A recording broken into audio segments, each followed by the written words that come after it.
Behind me is the apartment buildings that are at the exit to the walking trail that Sugi and I take here in Soripol. Now, walking on the mountain trail is our way of relaxing. It's really important to us in terms of just reducing our stress and just forest bathing. But when we come to the end of the trail, close to these apartment buildings, especially late in the evening, I'm often reminded of my brother. He ended up living in a couple of, this is a rather upscale neighborhood.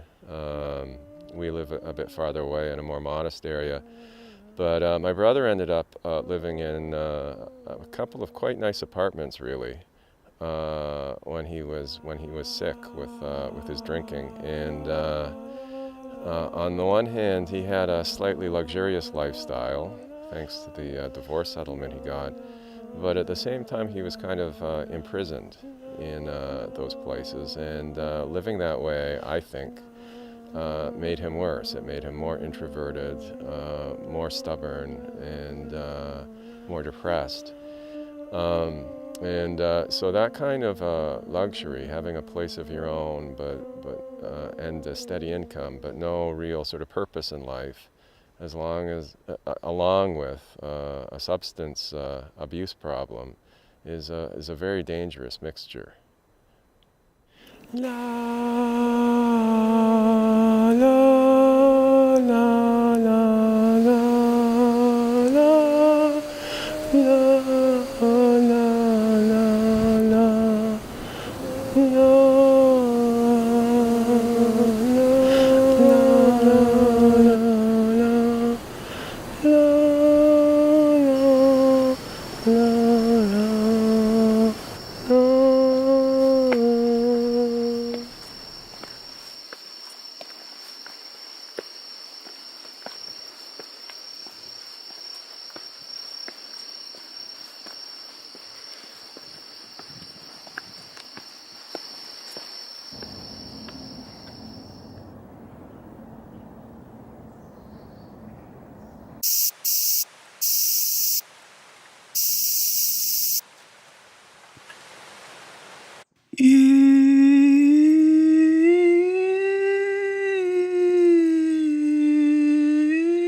After winter and after the spring, after the summer, comes the fall.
Fade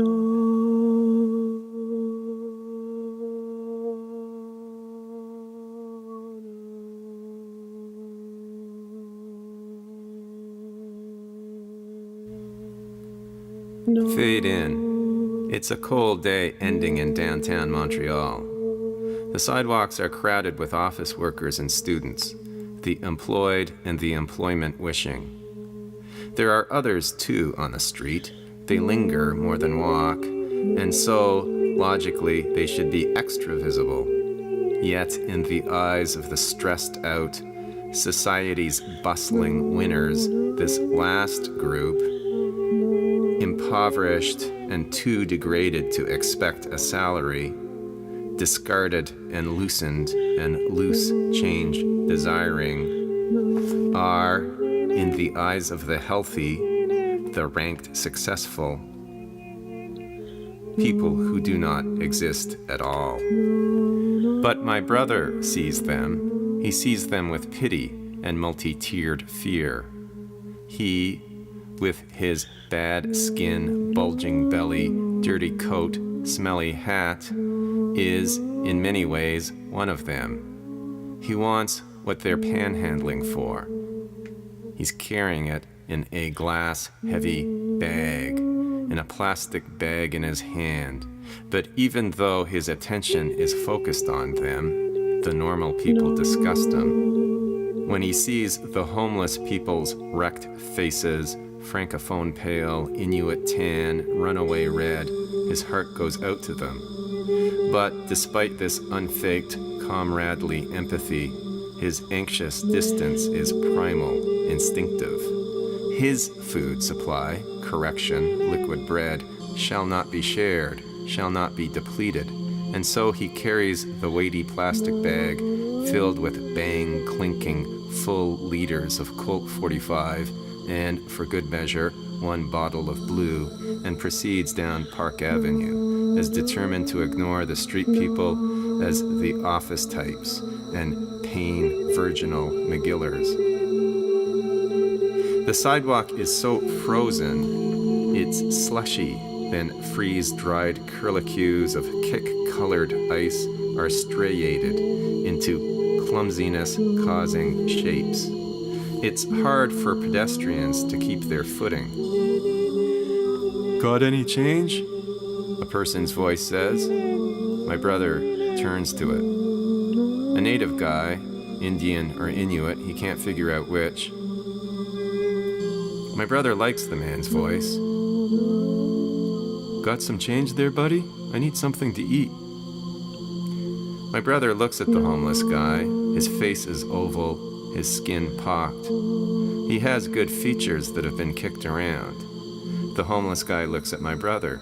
He has pale skin with cheeks both white, with too much inside and rawly reddened by cold. But the reddening continues. It climbs up the bridge of his nose like an ant up a tree and is on either nostril like red lights on a toy car. And he has a big burly beard. The beard so thick it looks animal, rough and wild and flecked with additional substances. My brother looks at the homeless guy and knows he's a drunk. Inside his mind guts, shame that the homeless guy, whose eyes seem fixed on the plastic bag in his hand, with its 4-bottle content, knows him too. Shame at the certainty the guy sees right through him. This moment of humiliation suddenly bursts, a grenade of embarrassment. "Sorry," my brother mutters. He walks on. The streets, which are bare but covered with snow, continue.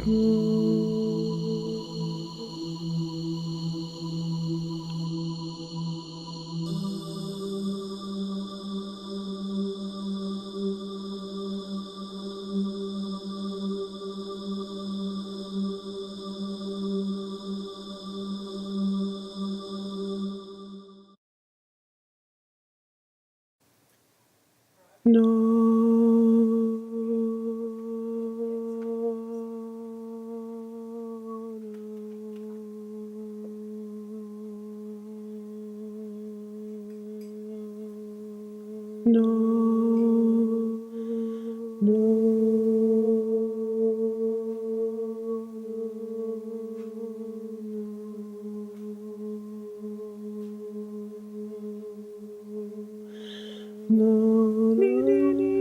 the Earth, which has been continuing its spin, has moved Montreal further away from sunlight. And now the cloudy winter sky is at its deepest evening. The temperature drops another degree.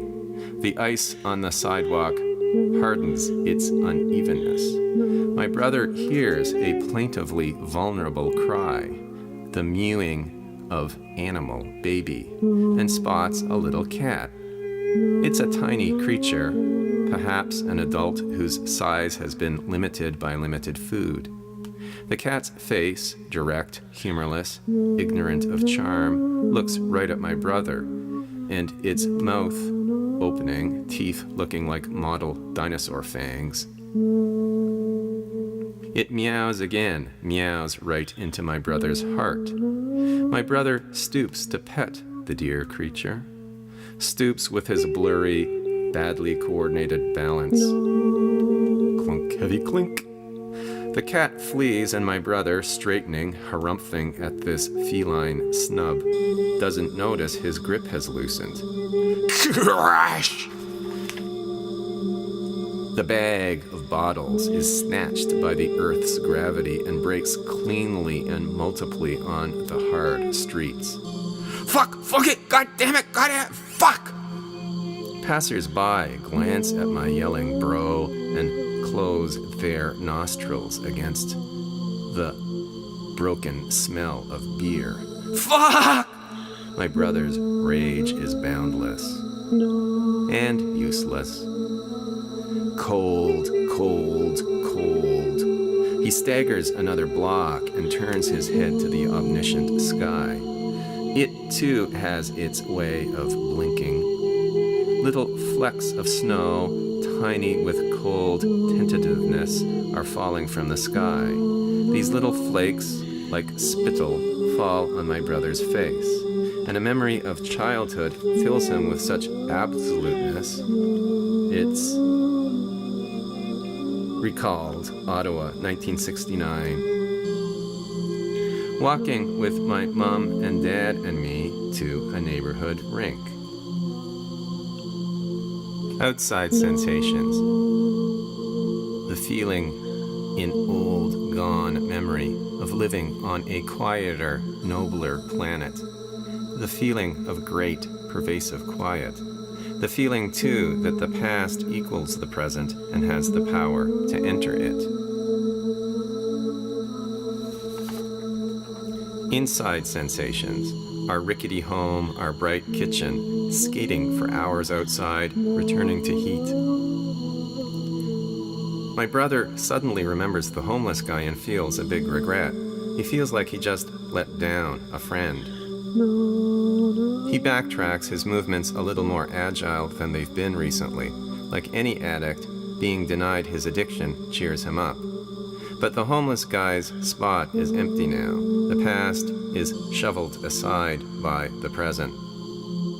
Friendship potential is, these are the odds, usually bombed into oblivion by reality. My brother keeps walking, his face and hands turning more and more raw, and he leaves the present once again, and he walks down side streets that are concrete portals to childhood and past.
Standing on the Eglinton Street viaduct at 5 o'clock on a Tuesday in February, Matz thinks of killing himself.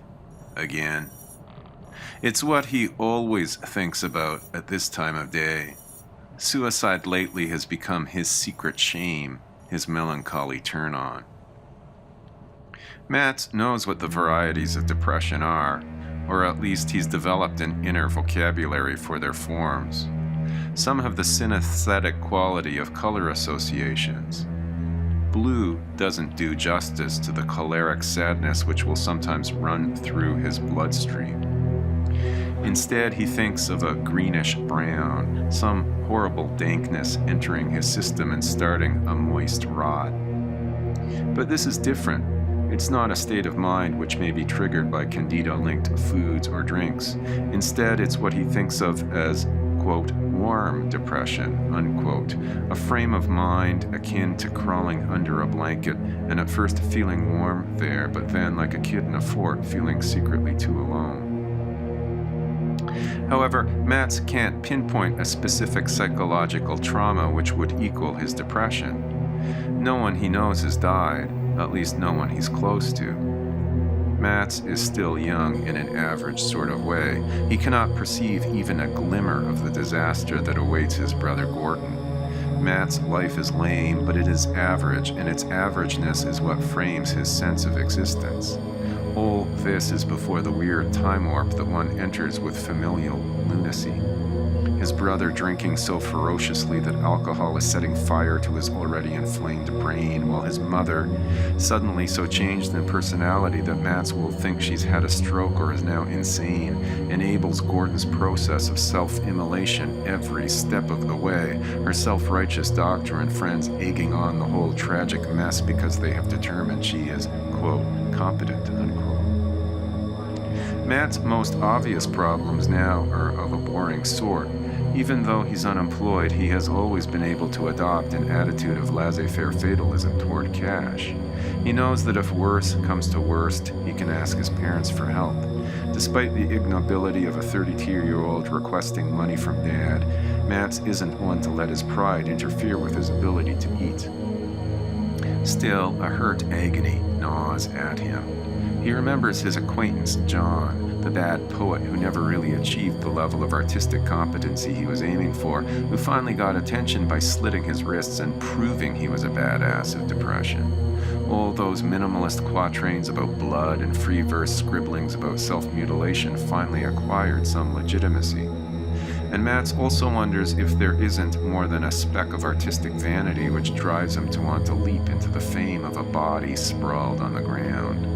Ending it all would guarantee at least a modicum of notoriety on the local lit scene. But this isn't the point, and wasn't of John's suicide either.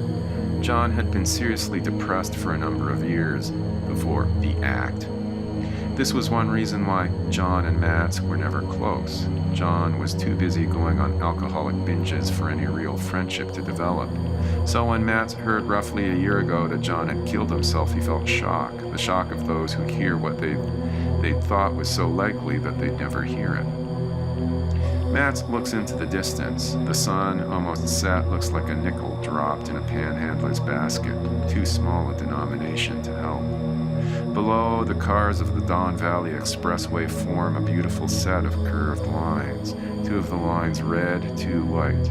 The expressway looks like a ribbon of diodes, but behind Matz, on the viaduct, the rush hour traffic is malevolent. The cars make a swishy, air-like sound. They sound like rubberized hair dryers. They look vain and judgmental. Their headlights glow goadingly as if to disapprove of Matt's poverty and bad skin. Suddenly, grief pools behind Matt's eyes. He's not sentimental enough to think the cause is John, but he remembers the last time the two of them met. It was on a winter day just after noon. It was sunny. The light was so sharp it was like putting on glasses. It improved vision.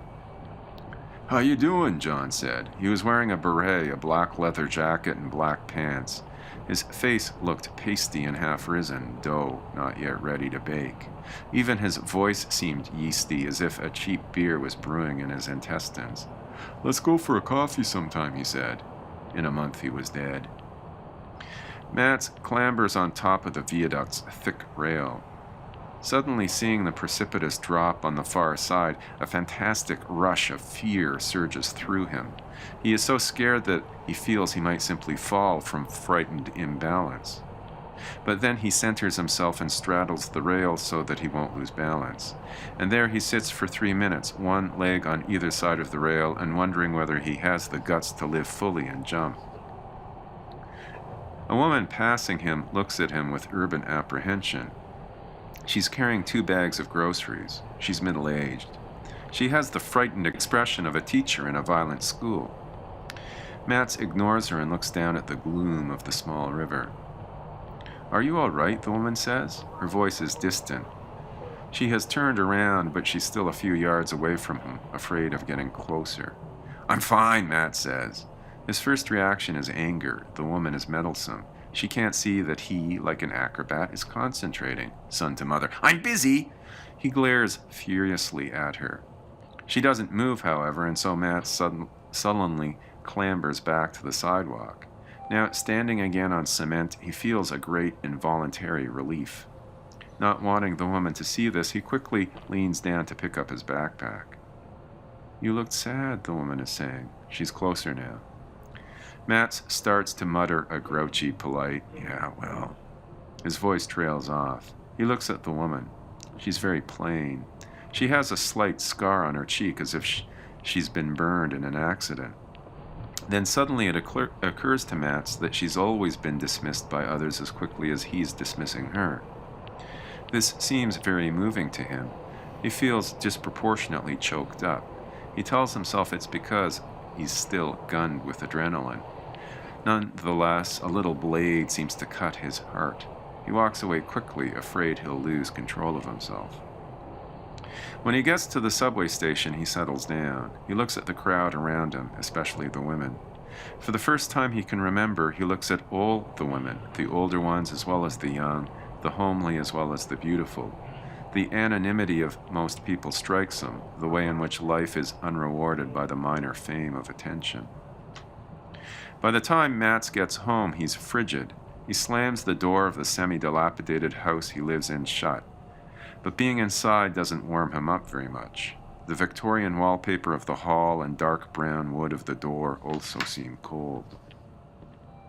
The house is very cold and quiet. None of his roommates are home. All the lights are out. Then the asthmatic furnace in the basement kicks in and starts to wheeze air out of the vents. Matt listens to it. His breathing is very shallow. This makes the coal penetrate deeper into his chest. Then warmth starts to bloom inside of him. Matt feels his heart generate a burst of heat. It's pleasant the way opening an oven door is pleasant, but it doesn't stop. The heat rises up his spine where it infiltrates his brain and cerebellum and tear ducts. As if viewing his body externally, he can step back from himself and see a thin, eccentric figure wearing a grubby parka standing in a dark hall. He can see that his face is too thin, that an immense splotch of eczema travels from his forehead to his lips. He has 2 pimples and, on his neck, a purple scar from a third. His hair is thinning. He looks like a homeless monk. His disposability strikes him. He is virtuous, but he is garbage. And it's at this moment of self-loathing that he realizes even though he is nothing, he is still, from some point of view he can't put his finger on, loved. And, almost as if he's taken a gun and pressed it against his temple, his rapid movement from self-hate to self-acceptance triggers sadness, and he starts to cry.